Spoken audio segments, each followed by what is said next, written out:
Assalamualaikum warahmatullahi wabarakatuh.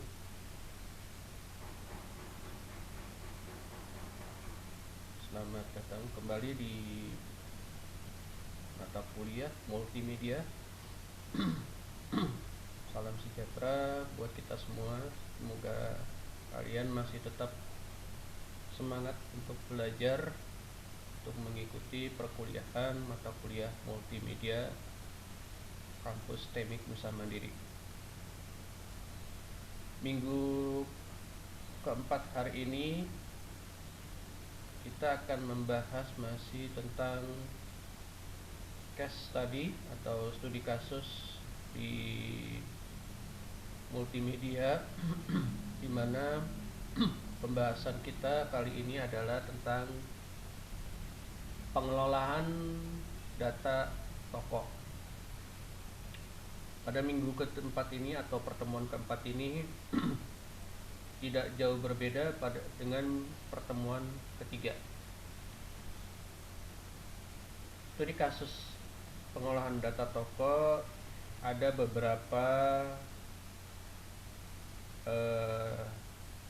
sheet atau halaman yang nanti kita buat, di mana tampilannya sudah dijelaskan di slide berikut ini.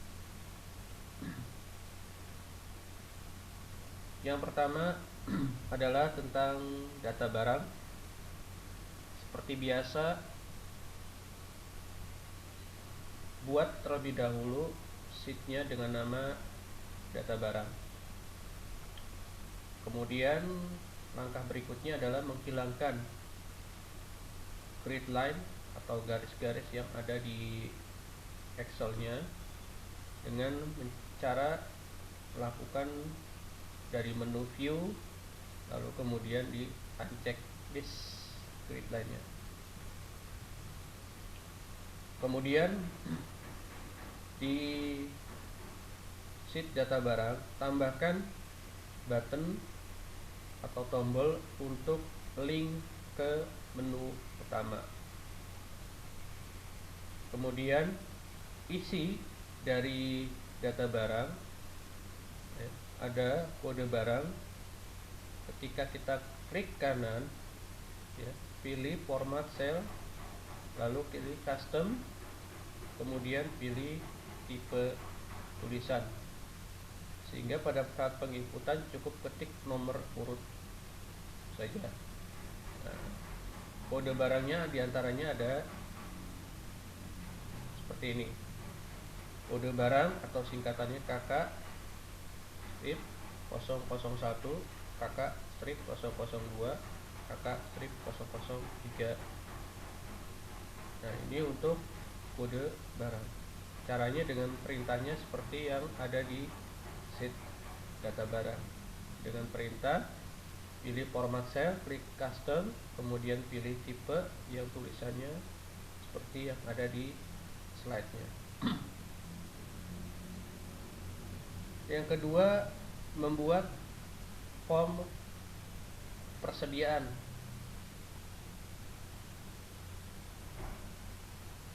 Yang berikutnya ganti nama pada sheet-nya menjadi namanya persediaan. Yang berikutnya hilangkan grid line yang ada pada sheet persediaan atau form persediaan. Dengan caranya sama seperti sebelumnya, klik menu view lalu uncheck list grid line.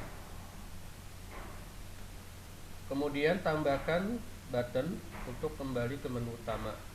Nah, ini tombol buttonnya ya, ke menu.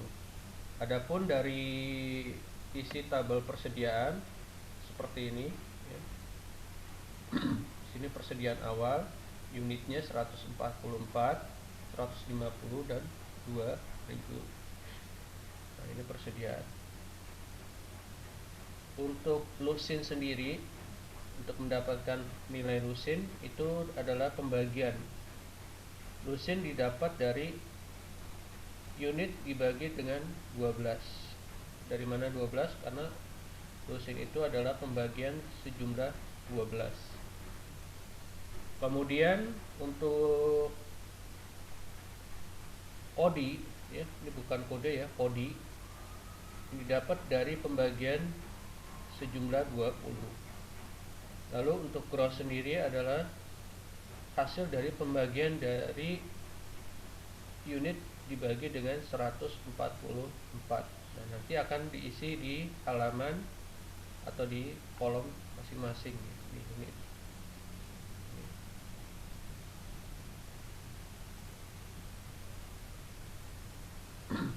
Setelah membuat form data barang persediaan, berikutnya adalah membuat form penjualan. Ya, sama seperti sheet sebelumnya, ganti namanya menjadi penjualan, kemudian hilangkan grid line, tambahkan button untuk kembali ke menu utama. Nah, ini adapun tampilan dari form penjualan, ada nomor, tanggal, nama barang, unit, harga, jumlah, dan seterusnya sampai dengan profit. Nah, untuk nama barang sendiri ya dipilih dari form daftar barang. Ya, jadi ketika untuk mengisi nama barang, jadi nanti akan memanggil dari form atau sheet daftar barang. Nanti kita klik di sini muncul nama barangnya apa. Ya, jadi di kolom nama barang, ya kita nggak perlu mengetikkan di sini nama barang yang tidak perlu diketik. Jadi kita menggunakan tombol option atau pemilih combo box. Ya, nanti ketika kita klik tombol yang berwarna hitam ini muncul daftar barangnya. Nah, ini perintahnya menggunakan pemanggilan dari form daftar barang. Nah, untuk unit sendiri dan harga itu diinput, kemudian jumlahnya akan muncul secara otomatis. Ya, dimana rumusnya adalah unit dikali harga. Berikutnya adalah diskon, diinput, kemudian total potongan didapat dari diskon dikali dengan jumlah harga. Nah, untuk mendapatkan harga pokok penjualan HPP, ya, dimana rumusnya adalah ini yang ada di dalam kotak. Jadi antara gabungan fungsi if dan gabungan fungsi VLOOKUP. Nah, terus pertanyaannya, Pak, ini tabel persediaan dapatnya dari mana? Kita bikin terlebih dahulu yang sudah ada di form persediaan. Lalu ada lagi di sini, Pak, C5. Maksudnya C5 bagaimana? Kalau kalian bikinnya di C5, ya, maka harus sama dengan yang ada di sini rumusnya. Tapi kalau Anda bikin bukan di C5, ya, maksudnya di luar C5, misalkan di sini saya kasih contoh. Nah, ini Anda bikinnya di sini ada di baris C, ya, HPP nih. Nah, ini HPP yang ini. HPP-nya Anda ada di C7. Nah, berarti Anda harus samakan rumus untuk mencari HPP di sini adalah C7, bukan C5, gitu ya. Jadi harus sama persis dengan yang Anda bikin di laptop atau komputernya masing-masing. Ya. Nah, ini keterangannya. Persediaan ada di 7, ya. String atau dolar sampai dengan I156. Ini otomatis. Kemudian D5, penjualan D5 dari mana? Nah, lihat lagi di penjualan kita bikinnya ada di mana nih, sheet berapa atau di kolom atau baris berapa. Untuk mendapatkan rumus ongkos kirim, ya, rumusnya adalah input dan total bayar, ya. Maka nanti rumusnya didapat dari jumlah harga ditambah ongkir dikurang total potongan. Nah, untuk bulan didapat dari jumlah harga dikurang HPP dikurang total potongan ditambah ongkos kirim. Setelah form penjualan selesai Anda buat, berikutnya adalah membuat form pembelian, ya. Masih sama seperti sheet atau form sebelumnya, ganti namanya formnya atau sheetnya, hilangkan grid line-nya, lalu tambahkan tombol atau button di form pembelian. Nah, adapun dari isi form pembelian ada nomor, kode barang, nama supplier. Ini juga semuanya diambil dari tabel-tabel yang sudah kita bikin sebelumnya atau form-form yang sudah kita bikin sebelumnya. Nah, ini untuk mendapatkan kode barang menggunakan rumus seperti ini. Untuk mendapatkan unit dan total, ya, itu di input.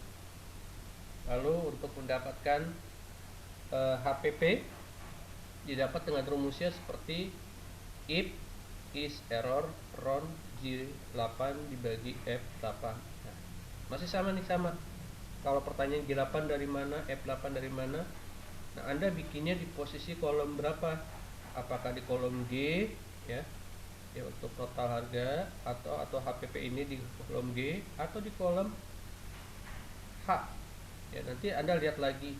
Kalau Anda bikin HPP-nya ada di kolom G8, maka ini sama G8 dibagi F8. Baik, untuk studi kasus pembuatan pengolahan data toko nanti Anda kerjakan sampai dengan form pembelian seperti ini. Nah, untuk minggu depan kita akan belajar membuat studi kasus yang baru, ya, dengan menggunakan masih sama, ya, yaitu lanjutan dari data toko, ya. Nanti di sini berlanjut ada menu persediaan, kemudian juga ada menu pengembalian. Nah, ini nanti akan kita kerjakan di minggu atau pertemuan kelima. Baik, ini saja yang bisa saya sampaikan untuk mata kuliah multimedia, ya. Jadi masih tetap sama, kita masih melanjutkan untuk pembuatan multimedia dengan menggunakan aplikasi atau Microsoft Excel, ya, untuk terus mencoba dan atau ketika ada tugas-tugas yang saya berikan. Demikian yang bisa saya sampaikan untuk kuliah hari ini. Sekali lagi saya ucapkan terima kasih dan saya tutup. Setelah saya akhiri, wassalamualaikum warahmatullahi wabarakatuh.